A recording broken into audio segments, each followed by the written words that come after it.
magicien aura besoin de 3 gobelets complètement vides qu'il montre à son spectateur, ainsi que de 3 balles qui, là aussi, peuvent être examinées par le spectateur. Le magicien commence par empiler les gobelets ensemble et dispose les balles devant le spectateur de la manière suivante. Il dispose ensuite un gobelet derrière chaque balle. Le magicien demande alors à son spectateur de rester bien concentré. Il va venir prendre une première balle qu'il va disposer sur le gobelet du milieu, recouvre le tout, claque des doigts, et l'impossible se produit, la balle a traversé le gobelet et est maintenant revenue sur la table.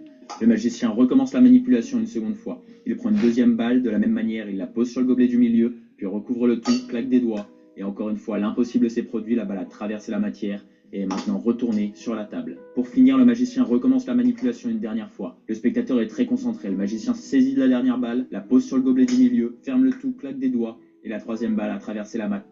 Ah, il semblerait que la balle s'est téléportée au mauvais endroit. Le magicien, vexé que son tour n'ait pas fonctionné, recommence une dernière fois la manipulation, en disposant les 3 balles devant son spectateur et les 3 gobelets de la même manière derrière chaque balle. Il glisse ensuite chaque balle en dessous du gobelet qui lui est associé, et en claquant des doigts, le magicien révèle que les balles ont disparu et se sont toutes téléportées sous le gobelet du milieu, comme par magie. Voilà pour la démonstration de ce tour, on peut tout de suite passer aux explications. Alors, pour ce tour, vous allez utiliser 4 balles et non pas 3, ainsi que 3 gobelets. Bien sûr, vous pouvez utiliser 3 verres standards du moment qu'ils ne sont pas transparents, et pour les balles, vous pouvez par exemple créer 4 boules en papier. Avant de commencer le tour, vous allez mettre la 4e balle dans votre poche et disposer le matériel comme moi sur votre table. Comme ça, vous allez demander à votre spectateur de vérifier le matériel. Et pendant qu'il retourne les verres, pour s'assurer qu'il n'y a rien d'anormal avec, vous allez discrètement prendre cette 4e balle dans votre poche et effectuer une saisie dans la paume de votre main, comme ceci. Comme ça, dans le mouvement pour récupérer les verres, vous allez directement laisser tomber cette 4e balle dans le premier gobelet que vous saisissez avec, et instantanément le recouvrir à l'aide d'un 2e gobelet. Comme ça, le spectateur ne peut pas le voir.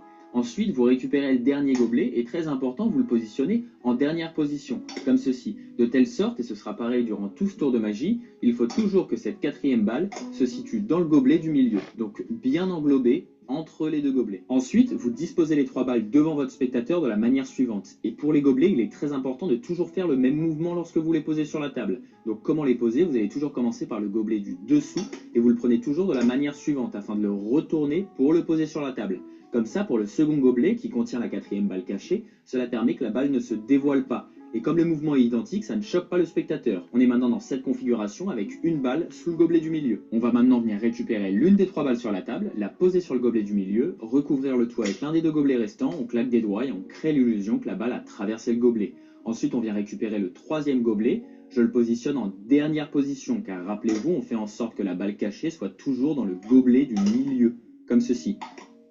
Et ensuite, on va venir recommencer exactement la même manipulation. On dispose les verres de la même manière, et donc on est maintenant dans cette configuration, avec 2 balles en dessous du gobelet du milieu. Et on va venir récupérer une 2e balle sur la table, la poser sur le gobelet du milieu, recouvrir le tout, on claque des doigts, et on fait croire à notre spectateur une seconde fois que la balle a traversé la matière. Ensuite, de la même manière, on récupère le dernier gobelet en le positionnant en dernière position, de telle sorte à ce que la balle cachée soit toujours dans le gobelet du milieu. Ensuite, on va reposer les gobelets sur la table, mais pas de la même manière. On va commencer par un gobelet à droite, un gobelet à gauche et le dernier au milieu, comme ceci. Donc un à droite, le gobelet avec la balle cachée complètement à gauche cette fois, et le dernier au milieu. De cette manière, on va faire croire à notre spectateur qu'on va rater notre tour. On prend la dernière balle, on la pose sur le gobelet du milieu, on recouvre le tout, on claque des doigts, et là on fait semblant d'avoir raté en expliquant à notre spectateur que la balle s'est téléportée au mauvais endroit. Et donc on récupère le dernier gobelet en le positionnant comme d'habitude en dernière position, avec la balle cachée toujours dans le gobelet du milieu, comme ceci. Et maintenant, vous pouvez faire semblant d'être frustré en expliquant à votre spectateur que vous allez essayer une dernière chose. Donc vous disposez les 3 balles devant lui de la manière suivante, et pour les gobelets, on les dispose comme au début du tour, c'est-à-dire de droite à gauche, de telle sorte à ce que la balle cachée soit sous le gobelet du milieu, comme ceci. Et donc là, on va rentrer dans la manipulation la plus compliquée du tour. On va commencer par la balle de gauche. Je vais venir avec ma main et les doigts bien serrés, de telle sorte à cacher la balle, et maintenant je vais faire semblant de la glisser en dessous du gobelet de gauche. En réalité, je m'aide de mon pouce pour légèrement la surélever et la garder dans ma main. Ensuite, je me dirige vers la balle du milieu et j'effectue le même mouvement, sauf que cette fois-ci, je glisse vraiment les 2 balles sous le gobelet du milieu. Ce qui fait qu'on est dans cette configuration avec 3 balles sous le gobelet du milieu. Et enfin, pour le dernier gobelet, je fais semblant aussi de glisser la balle en dessous. En réalité, je la récupère Et maintenant, je vais soit la mettre discrètement dans ma poche pour m'en débarrasser, ou alors je suis sur une table et je la fais discrètement glisser de telle sorte à ce qu'elle tombe par terre. Alors pour ce mouvement-là, je vais recommencer, histoire d'accélérer un peu la cadence et voir ce que ça pourrait donner à vitesse réelle. Le plus important vraiment ici, c'est de s'entraîner, histoire que le mouvement paraisse vraiment naturel. Alors je récupère la balle de gauche, je fais semblant de la glisser, je récupère celle du milieu en plus, je glisse les deux, et enfin je fais semblant de glisser la dernière et je m'en débarrasse, soit dans ma poche, soit par terre. Et maintenant, je peux effectuer ce fameux claquement de doigts et je peux même demander à mon spectateur de retourner les gobelets, ça rajoute beaucoup plus d'effet. Il va constater que les balles sont maintenant toutes sous le gobelet du milieu, comme par magie.